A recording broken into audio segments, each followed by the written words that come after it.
Welcome, guys. This is the first Bison Break Live that we're doing. We did something similar to this, or I did something similar since there's no one else here. So I'll just say we, it sounds crazy. But we did something similar to this for a homecoming. We did a pre homecoming kickoff show. And so I I've been writing, trying to write a little bit more for Bison Express. As always, you can go to bisonexpress.org/blog and read my written work. There's some cool stuff up there from my weekend cover from the MLK weekend, which we can get a little bit into when we tackle some of our topics. One of the big things I want to do is shout out the softball team that a wonderful ceremony. Shout out to head coach Tori Tyson for putting it together. Talk about the men and women's basketball seasons that they're like definitely underway. I felt like it just been, even though I've been, as I mentioned, even though I've been writing about this stuff, I wanted to present it in a little bit of a different form, and I want there to be more of an incentive to subscribe to Bison Express so that you can get this kind of immediately. You can get these notifications for when we start streaming and stuff like that.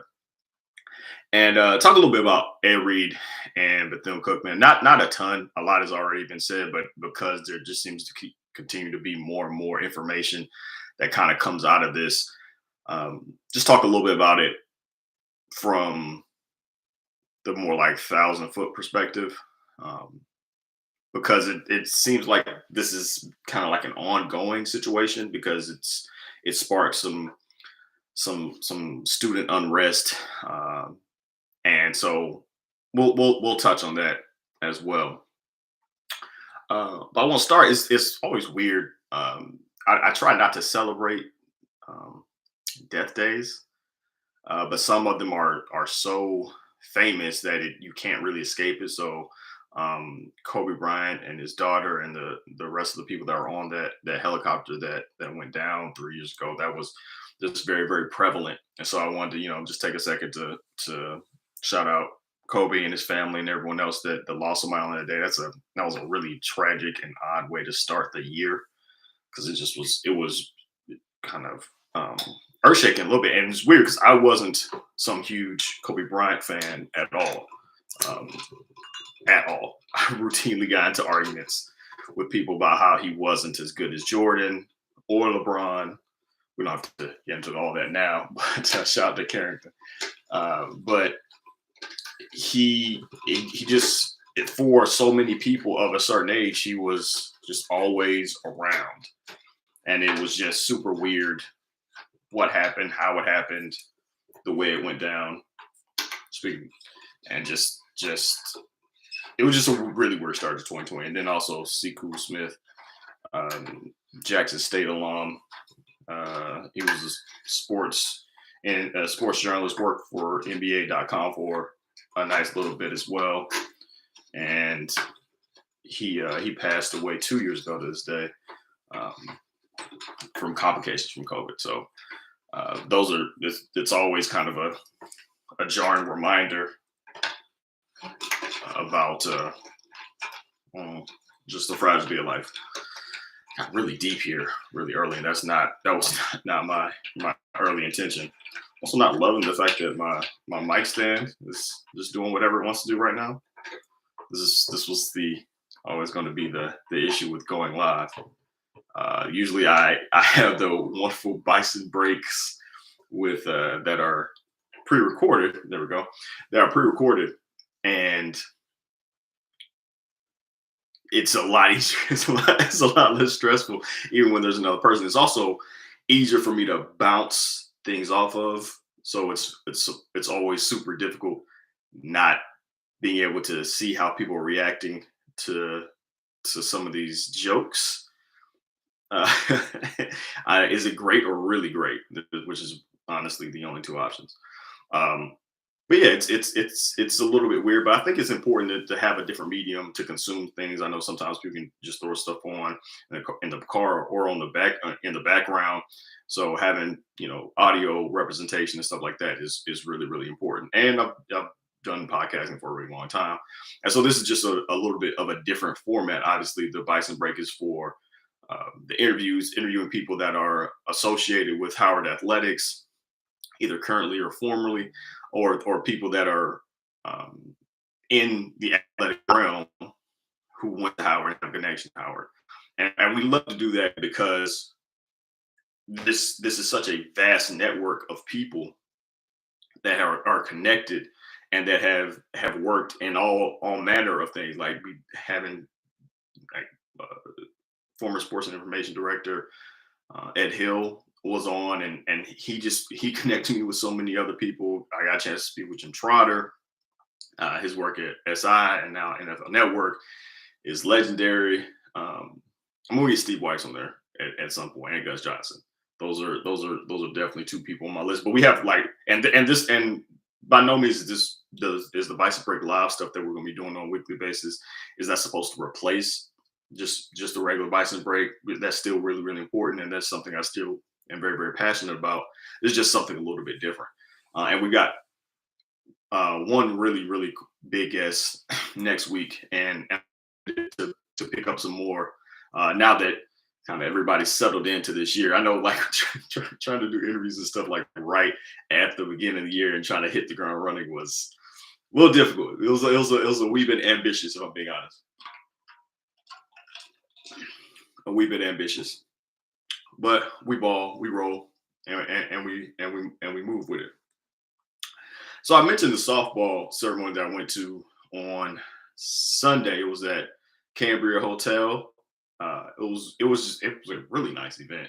I didn't know what to expect because I'd never been to a ring ceremony before. Pretty much every other ring ceremony I'd ever seen had been like before a game started. Like it was like the people will receive their rings before the contest started, and then they go play whomever they were going to go play.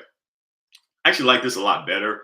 I can't imagine because I saw how emotional it was when the young women and men from the staff got their rings from the MEAC championship last year, first MEAC championship for Howard in softball since 2007.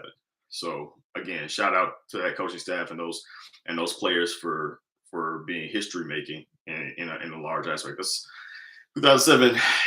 It's funny. You'd be like, oh, 2007, I graduated, and it's like, oh, whoa, that's it's a little bit longer, a bit further away than you're playing. Yeah, yeah, it'll catch you up in the air. And it's like, oh, is that 15 years? Yeah, it is. Yeah, it is. Yeah, yeah.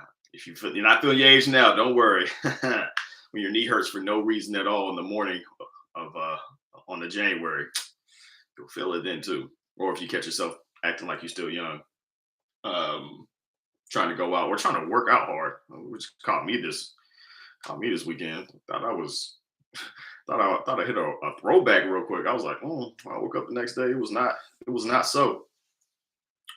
But the softball team, they had the celebration, and it was just really really nice for them to be able to fully experience the moment where you don't have to kind of like pack it back up and then try to play a game. They were able to like really talk to one another, and like the overflowing of love from the staff to the team, from the team to the staff, it was palpable.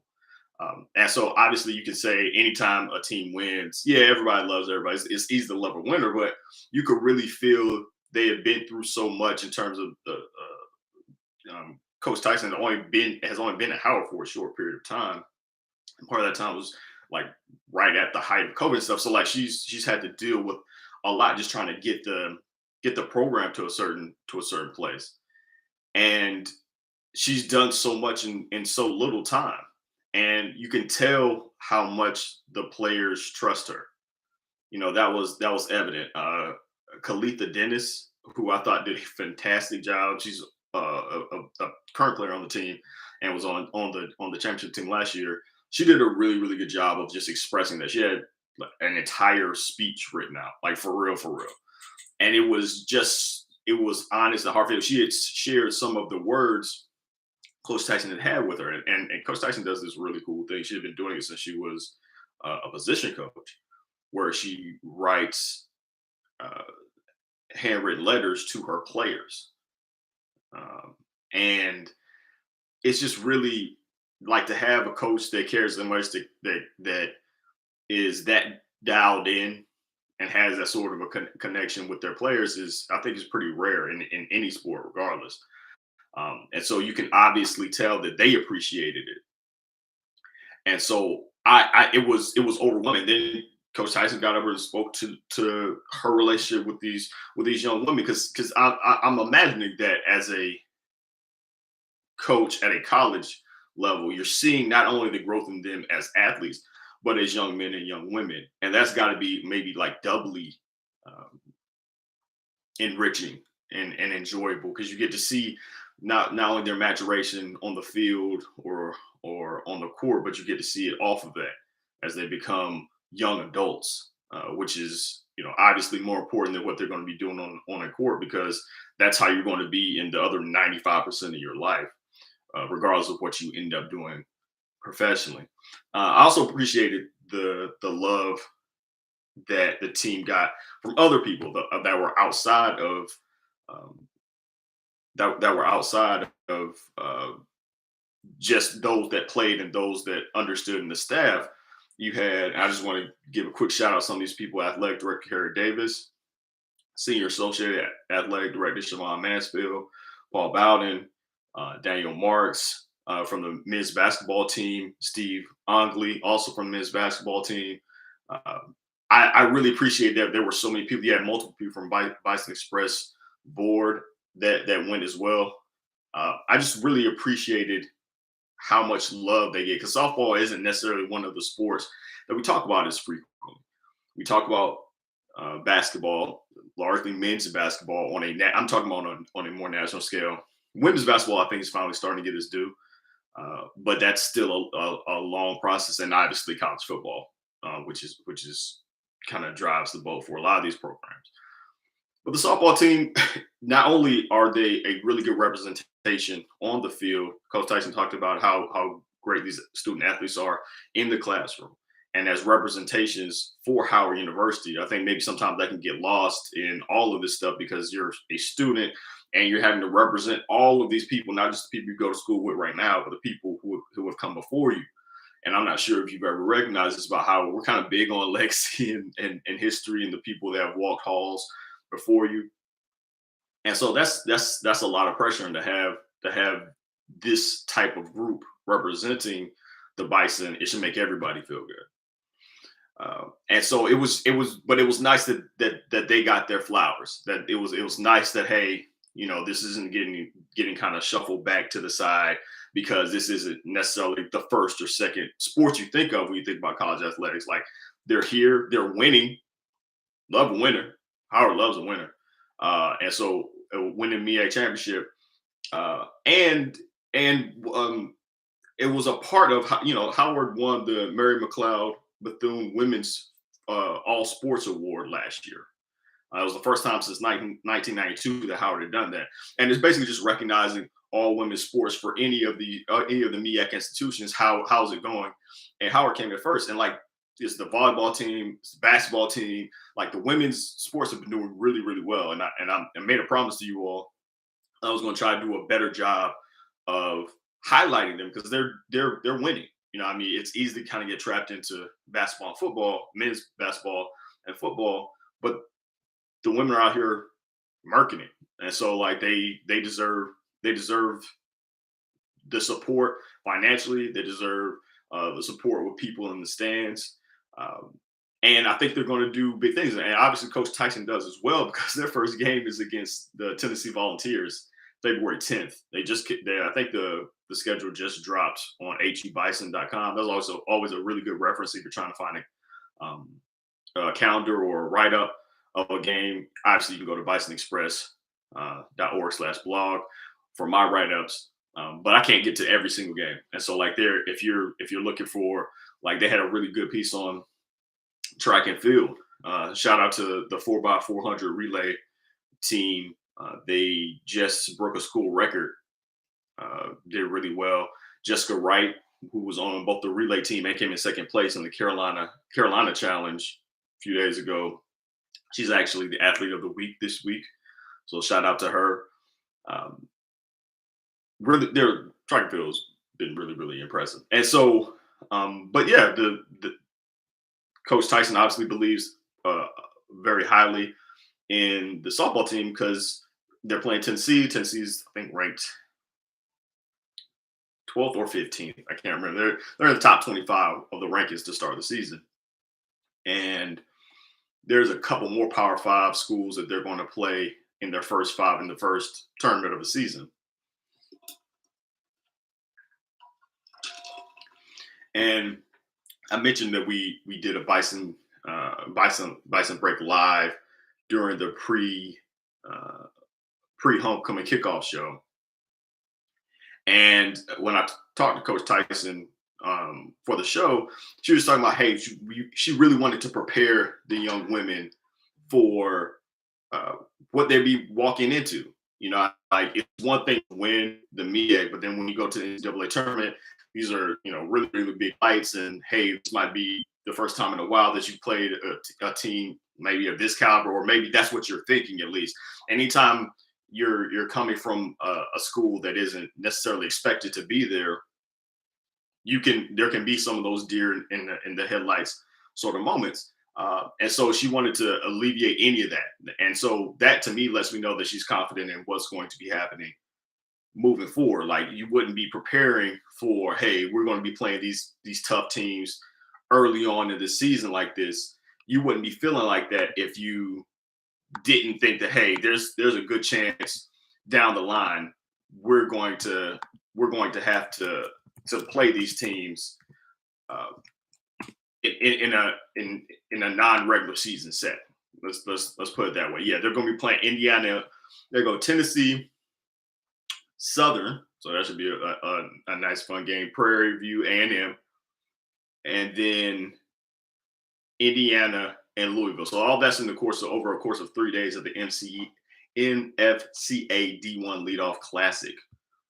So yeah, it's going to be real, and she mentioned it to me. She said, "No, this is going to be a challenging out of conference schedule, but you want that, right? Like you want the kind of to build the young women up so that there's never a doubt in their mind that they can play with anybody.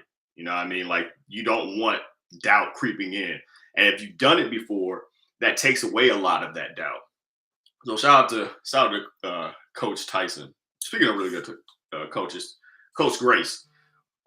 It's fantastic to see her as the head coach of the women's basketball team. I mentioned their championship, their MEAC championship last year, as well as they got a dub NCAA tournament win, first in basketball history for Howard versus Incarnate Word in the play-in. So shout out to her for that. They got off the snot a little bit and beat Coppin State. Injuries really kind of wrecked this team. It really hurt their backcourt. Howell's back, which is good. She had 20 points in the Coppin State game. And it's good to see just the ball going through the hoop for them. They're a really, really strong defensive team, and they've just been having some trouble putting up points.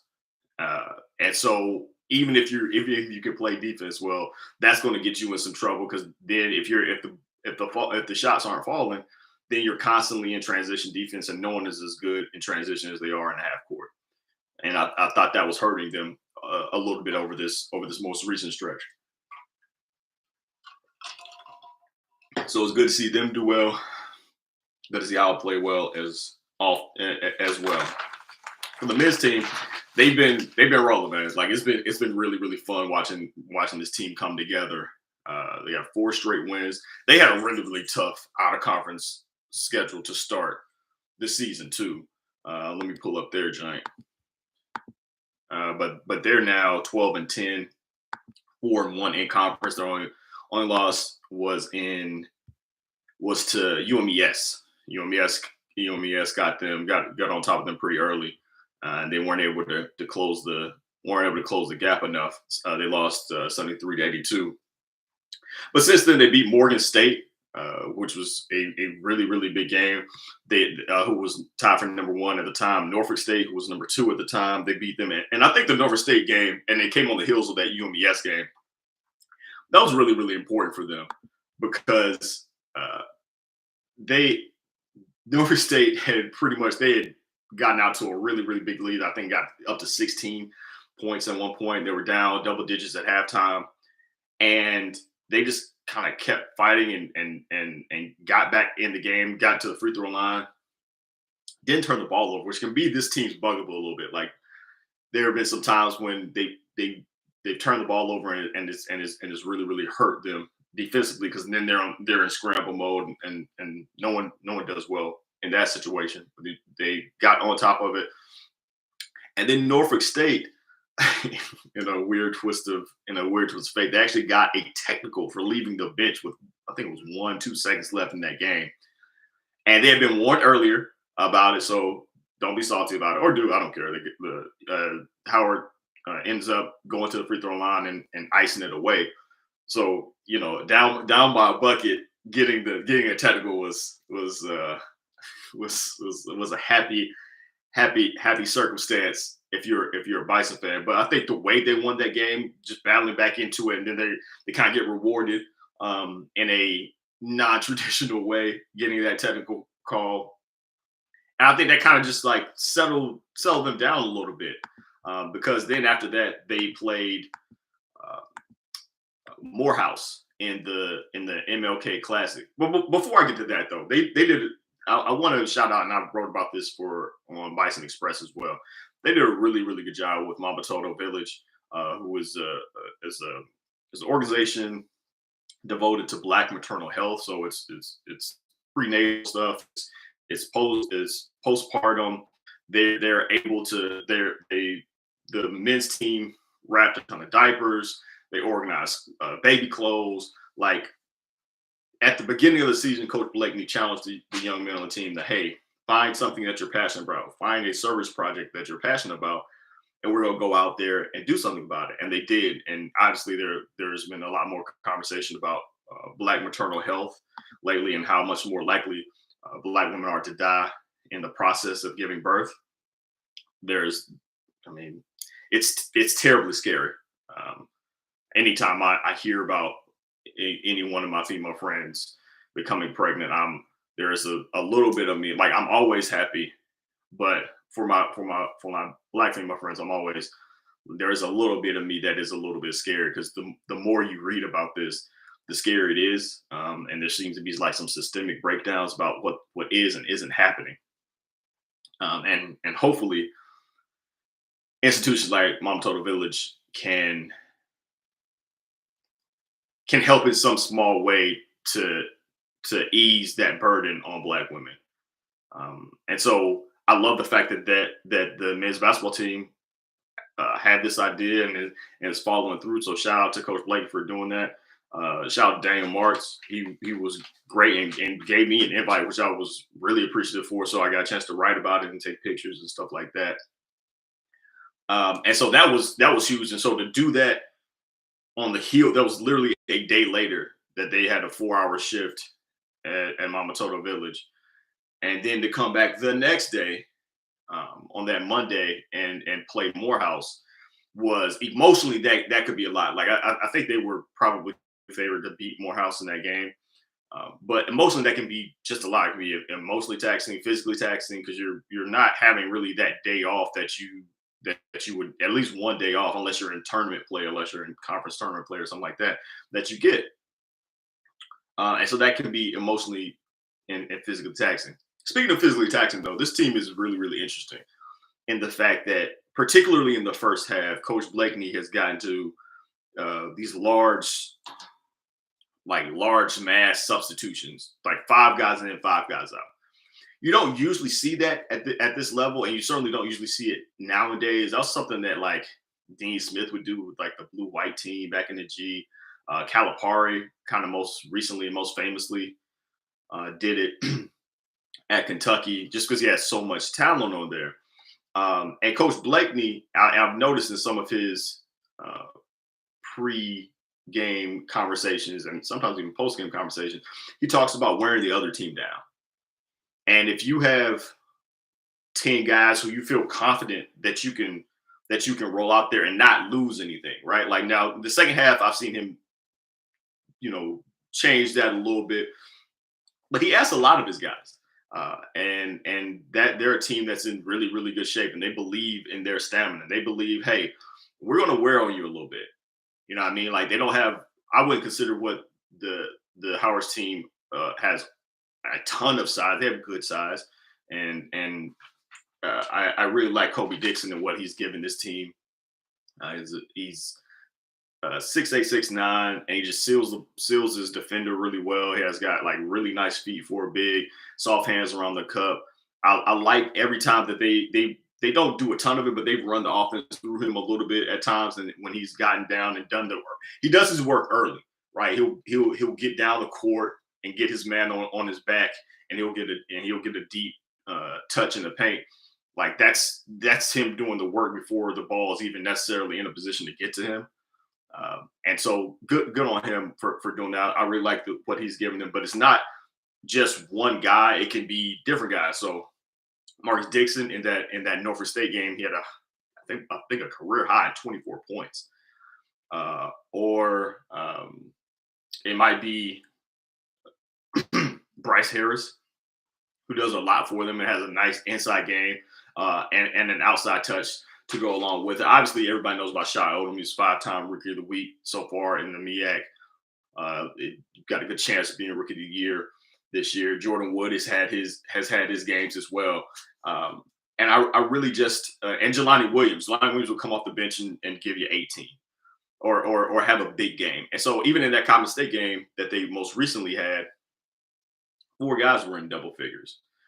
And having that sort of depth, having confidence in that many of your players to play on a regular basis, one, like Coach Blakeney kind of alludes to in a lot of his conferences, it does wear the opposition down. Like you are still fresh in the back half of the second half. Like you still feel good, because keep in mind, Coach Blakeney asks a lot he's going to pick up full. Like they don't really do a lot of press, like not a lot of like 2-2-1 man press or anything like that. It's just, hey, our guards are going to get after in the backcourt. We're going to slow down the opposition's offense, which is a really big thing. Like, which is why you can see Howard go on some of these swings where they start making baskets. They've been shooting the 3 ball really well lately, but they start making baskets, and now the opposition is having to walk the ball up versus some amount of pressure.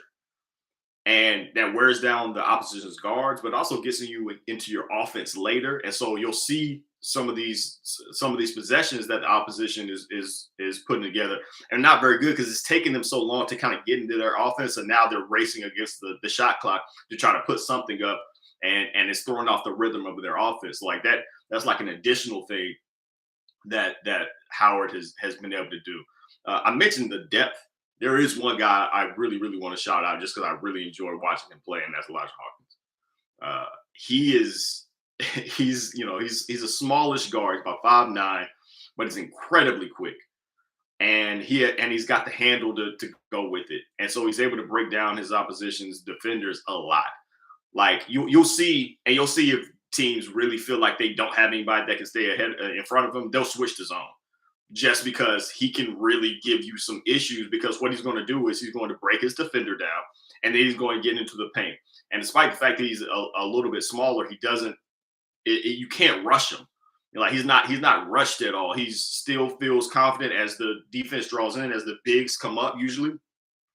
He still feels confident in his ability to dish. And that's really what he does really, really well. He's a really good interior passer for a guy's size. You don't necessarily think about that when you think about guards. You think about their passing ability and their ability to create, and he can do some stuff off the pick and roll or off of screen play as well.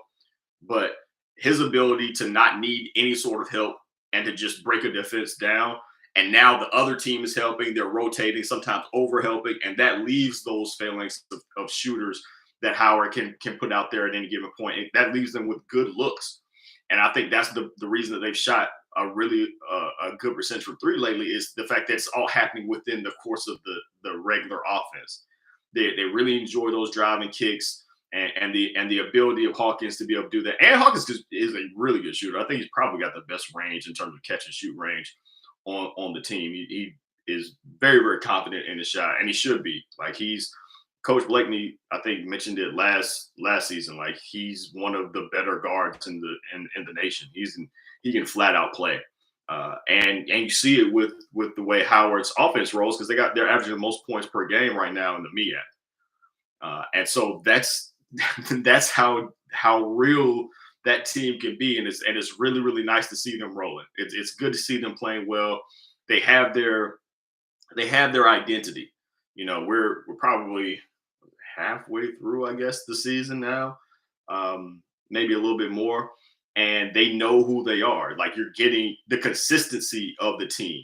That's impressive because that's also what you're going to need in the tournament. You're not always going to shoot the ball really great, like because keep in mind you got to win the MEAC tournament, right? If you want to go to the NCAA tournament, excuse me, MEAC is never going to put together an at-large bid.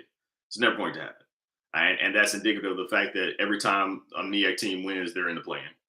That's just what it is right now. And so you have to be consistent with your habits and the stuff that you do. And obviously, everybody was disappointed in last season's first round exit. But those sorts of things can happen when you're playing. You're playing for your entire season every single time. It matters what you do leading up to the MEAC tournament. I don't want to downplay the regular season. A regular season title is very very important and something that Howard has the opportunity to get this year. But it's if you're talking about what is kind of remembered, it's about who represents the MEAC in the NCAA tournament. So that is a large part of it too. And if you're going to be playing these games day after day after day, it's important to have depth. I mean, like those are things that you're going to need. You can easily run out of steam if you only feel comfortable playing 7 guys. If you're playing back to back to back games every single day, it can wear on even the most fit team. And so having this many players, they feels confident playing heavy minutes, high leverage minutes. That's really important. I'm going a little bit out of order because I skipped the Morehouse game because that was hilarious. Like I really, really, really appreciated that. I know Hampton's supposed to be our biggest rival, and that's cool. The Institute is what it is. But Morehouse for me, I've always just enjoyed beating them. Like it's always been great when we did academic teams. When I was doing HCAS, shout out to Miss McLeod and the rest of the Honda Campus All-Star team. Those were the wins that I enjoyed. I enjoyed probably more. And so getting that win, Morehouse is like, yeah, MLK weekend. Let's completely dismantle his alma mater. Seems like an appropriate celebration for a great man. The last thing I'll get to, the last 2 things. I want to get to some stuff around HBCUs, and I'm really grateful somebody pointed this out to me. I thought and I was just wrong. I thought Chicago State University was an HBCU. It's a primarily Black institution, and that the difference being, if I'm understanding this correctly, because I got this wrong at first, because I always thought they were HBCU, is that it didn't start off as a primarily Black institution, but due to demographics changing, it has become one. So there you go. But they're going to be offering a football program, and so I wonder what conference they were joining, because we've talked about this before on other platforms about MEAC only rolling out 6 teams that are fielding a football team. That's not really enough for real. There should be more, and if you want a more robust conference in game play, and teams have left or dropped or don't have football teams, so like they're going to have to figure that out. Speaking of football, obviously a lot of the conversation has been about Ed Reed. Ed Reed kind of, I guess, infamously.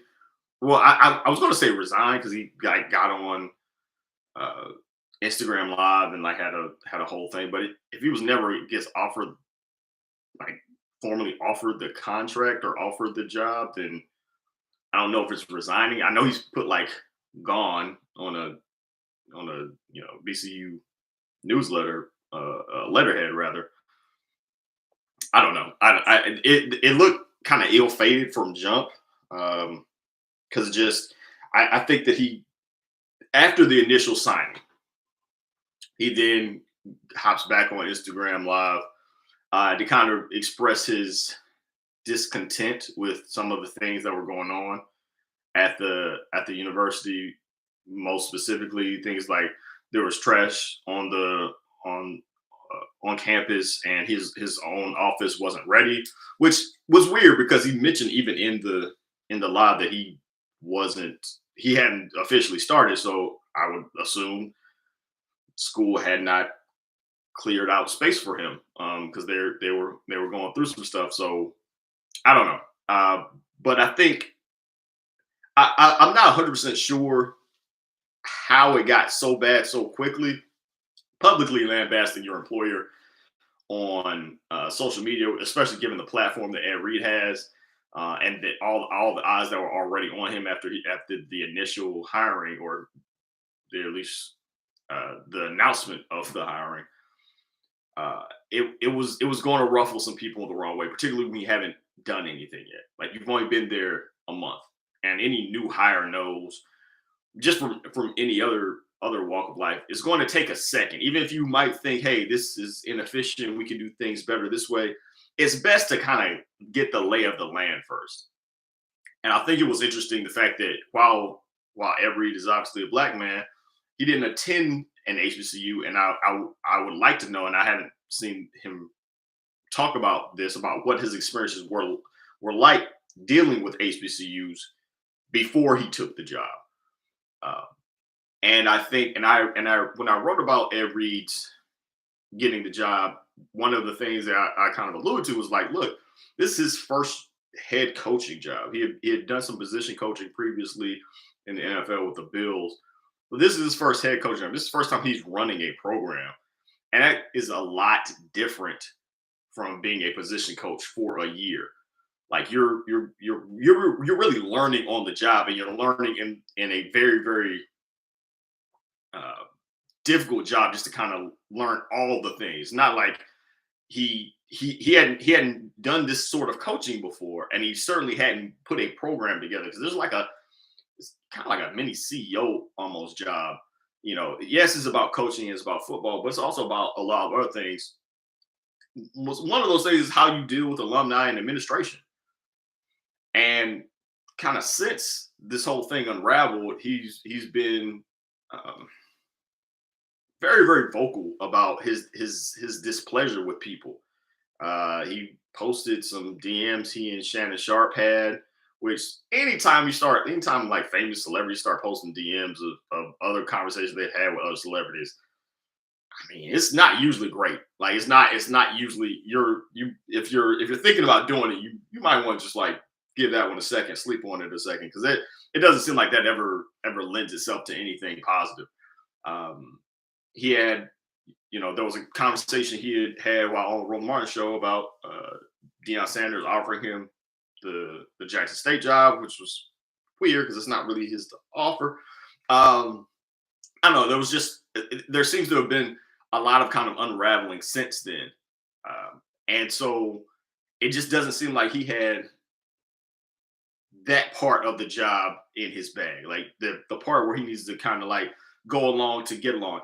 Now, I say this while also uh, looking at some of a lot of the players have had to say about them getting BCU deciding not to move forward with this hire. And I think this is maybe a bit of a straw breaking the camel's back sort of situation, because there's also a student protest occurring like right now, or has been occurring for the last couple of days. And they've actually have a list of demands they've sent it, non-negotiable demands, as the letter puts it.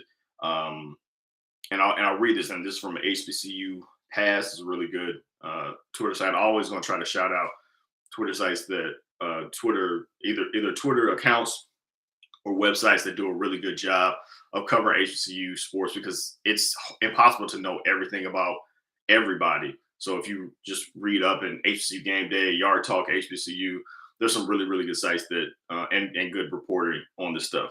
But creating a better method of maintenance requests, enforcing better safety regulations on campus, improve screening measures for employees, release detailed financial statement for each student account, because there's apparently been some confusion about what students owe, amend student handbook and code of conduct, renew vendor contracts, formulate direct and frequent communication with administration, restore the tradition to the university, protect the interests of students, and remain a family. Those last three kind of seem more general sorts of things, but there's a lot of very specific demands being asked, and none of them really have to do with football. You know what I mean? Like I think it's important to note that yes, some players, I believe the quarterback most recently and maybe most publicly talked about, hey, Emery had a plan for us. He believed in us. I think they're really disappointed because he had a lot of big plans. There have been reports about him having investors already prepared to give money to um, the athletic program. And so when you have someone that's coming in with these sorts of big ideas, and he does have the resources and connections to perhaps pull these things off, and then though that gets yanked away from you, it feels like an administration which is already maybe alienated a lot of its students is just continuing on down that road. So while the players have expressed an interest in wanting Avery back, I think that's an important caveat, but this is a much larger sort of an issue. And for on the athletic department side, look, Reggie Theus, I was watching an interview he had recently where he was talking about when this administration had taken over, BCU was in a really bad financial place. To say nothing of COVID and all the other stuff that was going on. So like when his point was that they're in a better place. He wasn't saying that they're perfect. He was saying that they're trending in the right direction. And so basically, I believe that the overall gist of what he was saying was you have to give it time, and that was something that maybe Ed Reed didn't completely understand. Maybe that wasn't communicated to him, but it didn't seem like he was willing to maybe wait at all on these things that he felt like needed to change. And I think the large, broad generalization and sweeping generalizations about all HBCUs and broken mentality it comes off very condescending. Like you've been there the month and you haven't even officially started yet. Maybe don't go widespread proclaiming all of these things about HBCUs because HBCUs are not a monolith. All just like Black people, like there are different HBCUs that occupy different spaces, and speaking about all of them broadly is probably doing everyone a disservice. I'm hoping that I'm hoping that maybe whatever changes that the students want to make, because a lot of those seem like very like reasonable demands of administration. I'm hoping that those can be implemented. I don't know I don't think Avery's going to get another opportunity. I think he's probably burned too many bridges. Probably, I don't know if he'll get another coaching opportunity like this. I don't think he'll get another head coaching opportunity. Certainly, he will probably have to go the more general, more obvious route of working your way up, which might be good. And it's interesting because I wonder, because this went so poorly, if we're going to see maybe some of these programs step back from the idea of the big splashy hire with the big name. I wonder, because this is a copycat sort of a thing. So you have Deion Sanders, Eddie George, Mo Williams, also at Jackson State. And I wonder if anybody's going to be like, hey, we might need to get someone that has done this before. So maybe they're not so overwhelmed, or it doesn't just end this poorly, because this was a really bad look, very bad public look. And now that the public eye is on Bethune, the protests on top of that really it can hurt a little bit. And so I'm hoping that this will at least help bring about some positive change for the university. I'm not sure what this will mean for Ed Reed if he wants to coach anymore moving forward. I am a little bit surprised that he's taken this tact after all of this is done, because it seemed like this was more of a, hey, I'm interested in mentoring young men sort of thing, and in a similar role that he had with the University of Miami when he was there. That was kind of more, it seemed like, to be the larger part of his job. And so it seems like he does genuinely care about these young men and helping them. Maybe that he can find a different way to do that, because maybe being the head coach of a football program, at least at this point, is a little bit too much. Well, yeah. Well, this has been fantastic. As I mentioned, I'm going to continue to do this weekly, so that just a little bit of a different vibe, a little bit of a different flavor. As always, I encourage you to go to bisonexpress.org/give and help give to this athletic program, so that our student athletes, I'm shouting out some of them today, can get and feel the support from a Howard community that I know can give it. That you guys you guys give support all the time and are fantastic at it. This is a very loving alumni base, and I hope that we can make sure that those student athletes feel it. As always, follow me at HUCOSELL, HUCOSELL on Instagram and Twitter. Follow Howard University Bison Express, HU Bison Express on Twitter and Instagram. These will be available on all those platforms. All right, y'all take it easy.